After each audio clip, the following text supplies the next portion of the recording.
خوب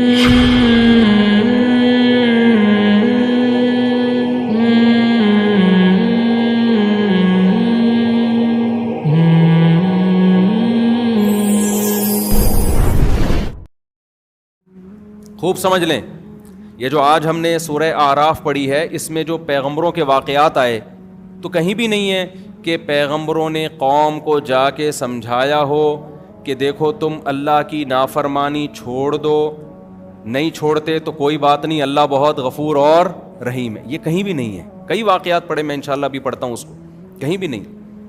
ہر پیغمبر نے کہا انی اخاف علیکم عذاب یوم عظیم. تم نے گناہ نہیں چھوڑا، ہمیں ڈر ہے کہ بہت بڑا عذاب نہ تمہارے اوپر آ جائے. لوط علیہ السلام کی قوم کا واقعہ بھی آیا آج کہ تم ایسے جرم کرتے ہو، تم لڑکوں سے بدفعلی کرتے ہو، ہمیں ڈر ہے، مجھے ڈر ہے کہ اللہ تم پر آسمان سے کوئی عذاب نازل نہ کر دے. تو قوم نے کیا جواب میں کہا ہے؟ قوم نے جواب میں کیا کہا کہ بھئی لے آؤ اللہ کا عذاب. وہ کہہ رہے ہیں توبہ استغفار کرو، چھوڑو اس جرم کو، عذاب آئے گا. قوم جواب میں کیا کہہ رہی ہے کہ بھئی آپ بہت پاک دامن ہو، آپ علاقہ چھوڑ کے چلے جاؤ. تو جواب میں لوط علیہ السلام نے یہ نہیں کہا کہ نہیں عذاب نہیں آئے گا، اللہ کیا ہے، بہت غفور اور رحیم ہے. ہمارے ساتھ مسئلہ یہ ہے کہ جو چیز جہاں کی ہوتی ہے ہم وہاں نہیں فٹ کر رہے ہوتے اس کو. دیکھو یہ رمضان ہے نا، اس میں پکا عزم کرو.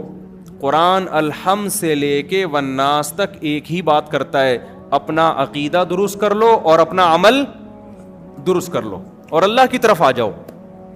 یہ عبادتیں ہمیں کیوں دی گئی ہیں؟ روزہ ہمیں کیوں دیا گیا؟ تراویح کیوں دی گئی ہے؟ تاکہ ہمارے دل میں اللہ کی محبت پیدا ہو جائے اور ہم اللہ کی نافرمانی کو چھوڑ دیں.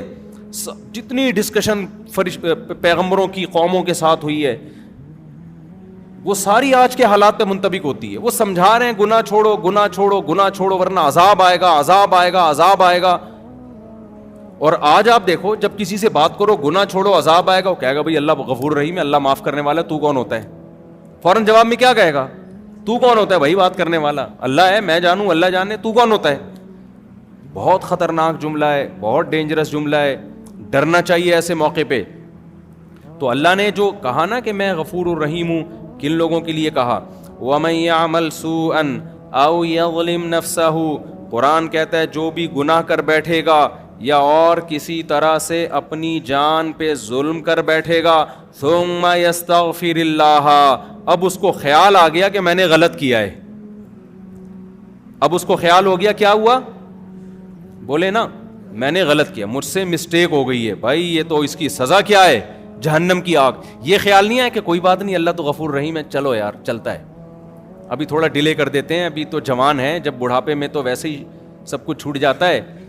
جب منہ میں دانت ہی نہیں رہیں گے تو سود چھوڑ دیں گے کھانے کے لیے منہ میں دانت؟ ارے سود کھانے کے لیے بھی تو منہ میں دانت ہونے چاہیے نا، حرام کھانے کے لیے منہ میں دانت ہونے چاہیے. تو جب بوڑھے ہو جائیں گے تو منہ میں دانت رہیں گے ہی نہیں، تو توبہ کر لیں گے ہم. تو یہ نہیں ہے. قرآن کیا کہتا ہے؟ وَمَن يَعْمَلْ سُوءًا أَوْ يَظْلِمْ نَفْسَهُ. جس نے بھی اپنی جان پہ ظلم کیا، ثُمَّ يَسْتَغْفِرِ اللَّهُ. پھر اس کو خیال ہو گیا یار یہ میں غلط ٹریک پہ جا رہا ہوں.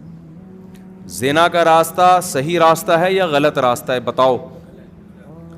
شراب کا راستہ صحیح راستہ ہے یا غلط راستہ ہے؟ داڑھی کٹانے کا راستہ صحیح ہے یا داڑھی رکھنے کا راستہ صحیح ہے؟ ذرا بول دیں منہ سے کائنڈلی.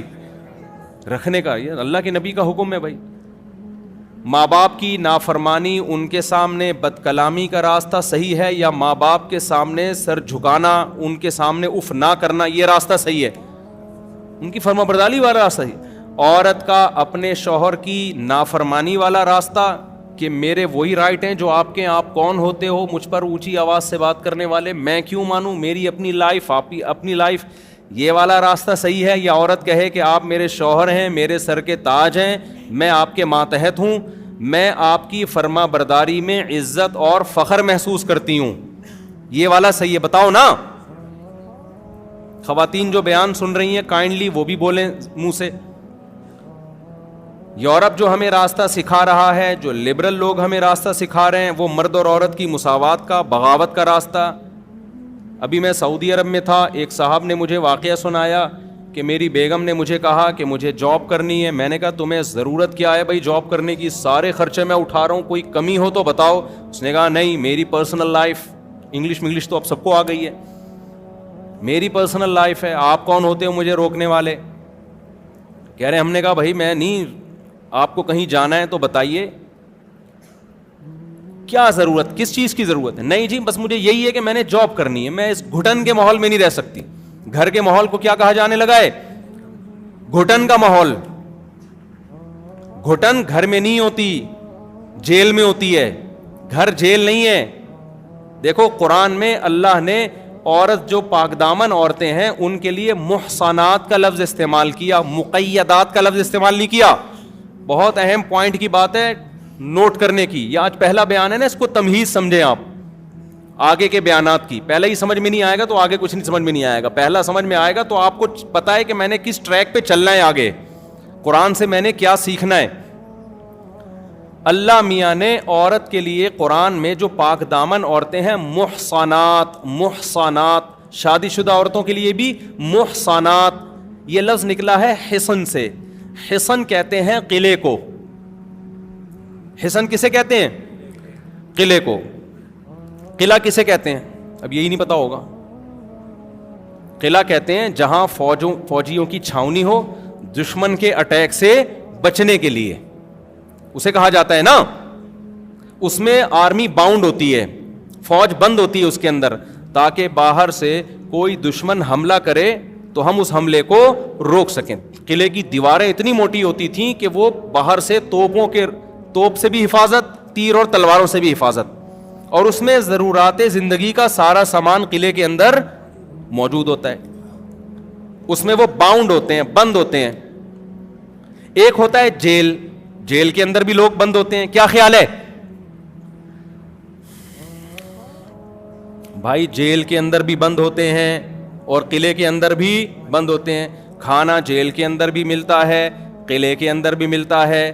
تیر جیل کے اندر بھی نہیں جاتے اور قلعوں کے اندر بھی نہیں جاتے. لیکن آپ کو اگر آپشن دیا جائے جیل میں رہنا پسند کریں گے یا قلعے میں, تو کہاں جاؤ گے آپ؟ قلعے میں.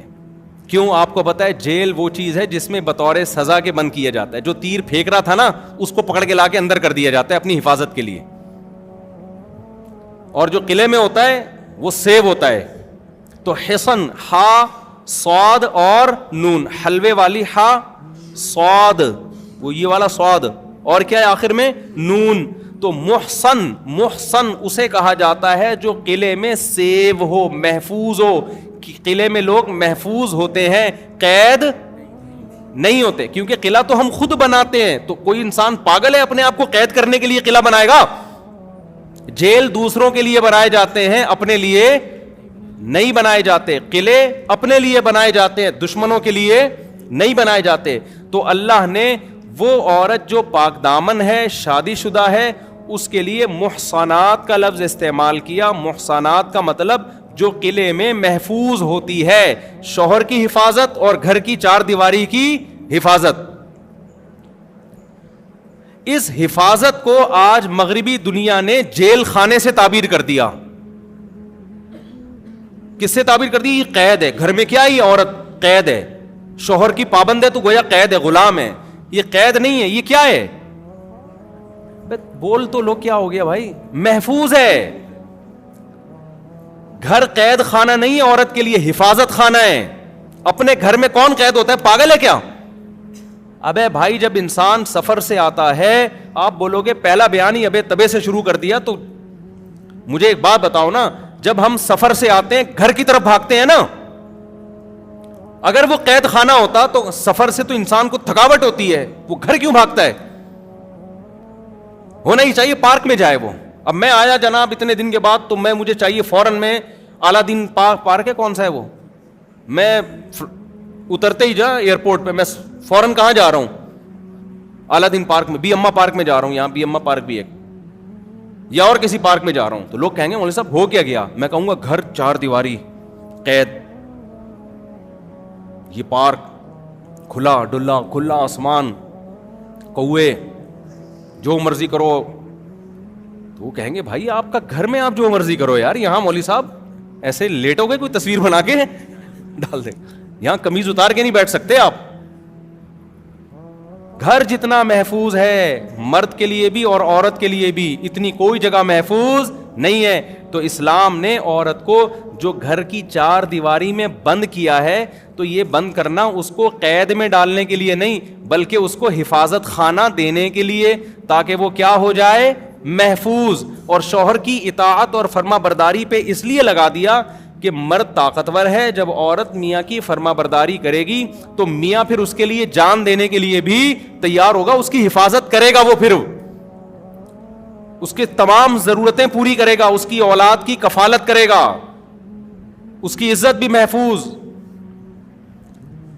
اس کو وراثت بھی ملے گی مرنے کے بعد, اور پھر زندگی بھر کے لیے اس کا خیال کرے گا, جیسے کہ کرتے ہیں, میجورٹی کرتی ہے, چند ایک بے وقوفوں کو چھوڑ کے.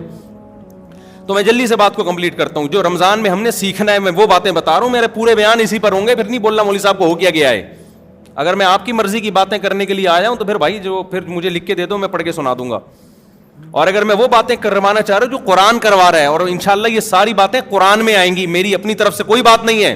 تو یہاں جو خواتین تراویح پڑھنے آ رہی ہیں, یہاں جو آدمی پڑھنے کے لیے آ رہے ہیں, وہ سب یہ دماغ میں رکھیں کہ یہ میں اپنا کوئی فرقہ نہیں لانچ کیا, میں اپنی کوئی بات نہیں کروں گا, یہ ساری باتیں کس کی ہوں گی, قرآن کی. تو اللہ نے عورت کے لیے محصنات کا لفظ استعمال کیا. یہ محصنات کا لفظ محفوظ عورتیں, یہ کون ہوتی ہیں, جن کے میاں ہوتے ہیں وہ میاں کی اطاعت کرتی ہیں اور میاں کی مرضی کے بغیر گھر کی چار دیواری سے باہر بولو نہیں نکلتی. تو وہ میں بتا رہا تھا, انہوں نے کہا میری بیگم نے کہا جاب کرنی ہے, ایکچولی جاب یہ وہ میں قید نہیں رہ سکتی. انہوں نے کہا پھر مجبور ہو گئے. پھر جاب کے بعد کیا ہوتا ہے, پھر وہ گھر ٹوٹتے ہیں. پھر جب شوہر دیکھتے ہیں میری کوئی بات ہی نہیں مان رہی, تو پھر وہ خرچہ کرنا شروع, بھائی تم جاب کر رہی ہو تم خود کھاؤ. کہتی ہیں ٹھیک ہے میں انڈیپینڈنٹ, مجھے اتنی تنخواہ مل رہی ہے, مجھے کیا ضرورت ہے. پھر جب کیا ہوا تو پھر بچے باپ سے محروم ہو جاتے ہیں, بچے ڈیوائڈ ہو جاتے ہیں. بالآخر پھر وہی نتیجہ نکلتا ہے. جوانی میں ایسی خواتین لائف کو انجوائے کرتی ہیں, اور جہاں جوانی ڈھلکنا شروع ہوئی انجوائمنٹ گئی. اب تو خود ہی بھیج دیا کرو نا جہاں بھیجتا ہوں میں, وہ ساری انجوائمنٹ کہاں گئی, تیل لینے. وہ سب مزے کیا ہو گئے, کرکرے. اور مرد کے دل میں بھی پھر اس عورت کی محبت ختم ہو گئی تھی. جب میرے ساتھ وفا نہیں کر رہی ہے تو ٹائم پاس کرو, وہ بھی ٹیشو پیپر کی طرح. مرد کے بڑے مزے ہو جاتے ہیں, میں بتا دوں. خواتین سمجھتی ہیں میاں کو چھوڑ کے جائیں گی تو میاں ٹینشن میں آئے گا. وہ غیرت مند لوگ تھوڑے دن کے لیے ٹینشن میں آتے ہیں, پھر وہ بھی بے غیرت بن جاتے ہیں. وہ کہتے ہیں یار جب سوسائٹی یہی چل رہی ہے پھر انجوائے کرو نا, پھر ٹینشن لینے کی ضرورت کیا ہے. تو مرد کی انجوائمنٹ تو بہت زیادہ بڑھ جائے گی, وہ تو کوئی باؤنڈ ہی نہیں ہوگا نا, حقوق کا پابند ہی نہیں ہوگا, وہ تو لائف کو انجوائے کرے گا. تو پھر نتیجہ کیا نکلے گا کہ بڑھاپے میں مزے کون اڑائے گا, کتوں کے مزے ہوں گے بڑھاپے میں. حقیقت بتا رہا ہوں آپ کو. بڑھاپے میں آپ, کیونکہ بچے بھی پھر نہیں ہوتے طلاقوں کے بعد, بچے ایک آدھ ہوئے, وہ بڑے ہو گئے, وہ بھی مارکیٹ سے شارٹ, وہ پھر وہ اپنا انجوائے کر رہے ہیں. وہ اپنی اماں کو کہے گی بیٹی کہ اماں جب تو میرے ابا کی پابند نہیں ہے تو میں تیری پابند کس خوشی میں بھی لائف کو کیا کروں گی. یار تم لوگ پتہ نہیں کیا ہو گیا آج تم لوگوں کو, تو بول دو منہ سے نا. دیکھو جب بیگم صاحبہ شوہر کی پابند نہیں, اب جو ہے نا پوری دنیا اس طرف جا رہی ہے, اس لیے میں ان ٹاپک پہ اتنا زیادہ چیختا ہوں. لوگ کہتے ہیں اتنا کیوں چیخ رہے ہو اس ٹاپک پر, پوری دنیا جا ادھر کو رہی ہے. نماز چلتی رہے گی, زکاتیں بھی نکلتی رہیں گی, رمضان کے روزے بھی چلیں گے, لیکن ہمارا فیملی سسٹم کیا ہو جائے گا, برباد, تباہی. عرب بھی اسی طرف جا رہے ہیں, اب عجم بھی اسی طرف جا رہے ہیں. اس کو روکنا ہے, ہم نے بند باندھنا ہے اس کے آگے. اس کے میں سائڈ افیکٹ بتا رہا ہوں آپ کو.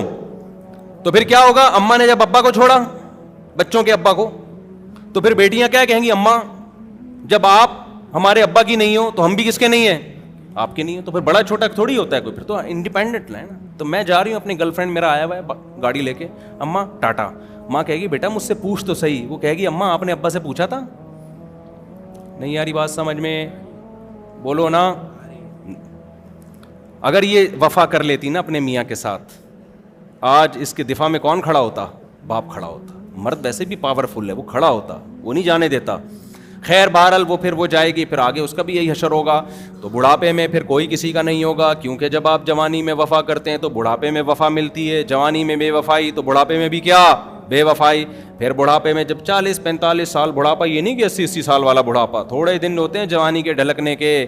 اس کے بعد نہ وہ طاقت رہتی ہے جاب کرنے کی. پھر وہ کمپنیاں بھی کہتی ہیں اب یہ کھانستا زیادہ ہے, کام کم کرتا ہے, ٹھیک ہے نا. اب یہ کھانسی اس کو زیادہ آ رہی ہے, کام کیا ہو رہا ہے, کم ہو رہا ہے تو وہ بینیفٹس بھی آہستہ آہستہ کم. اس کے بعد آپ کے پاس پیسہ بہرحال وہ بھی چند لوگوں کے پاس, سب کے پاس تو پیسہ بھی نہیں ہوتا, باقی تو روڈوں پہ رول رہے ہوتے ہیں, لیکن چند کروڑ پتی ہوتے ہیں. پھر وہ کہتے ہیں اتنا پیسہ آ گیا, بچے تو ہیں ہی نہیں, داماد بھی نہیں ہے, پوتے بھی نہیں ہیں, نواسے بھی نہیں ہیں, یہ تراویاں چل رہی ہیں ہماری, کچھ بھی نہیں ہے, اب ہم کریں گے کیا کریں گے. تو پھر مزے کس کے ہوتے ہیں آخر عمر میں؟ کتوں کے. پھر وہ خاندانی سا کتا خریدتے ہیں, وہ کہتے ہیں بچوں نے تو وفا نہیں کی, بیوی میری بھی وفا نہیں کی, عورت کہتی ہے شوہر نے وفا نہیں کی. وفادار ایک ہی مخلوق ہے جس کو وفا سکھانی نہیں پڑتی, اور اٹ از کالڈ کتا.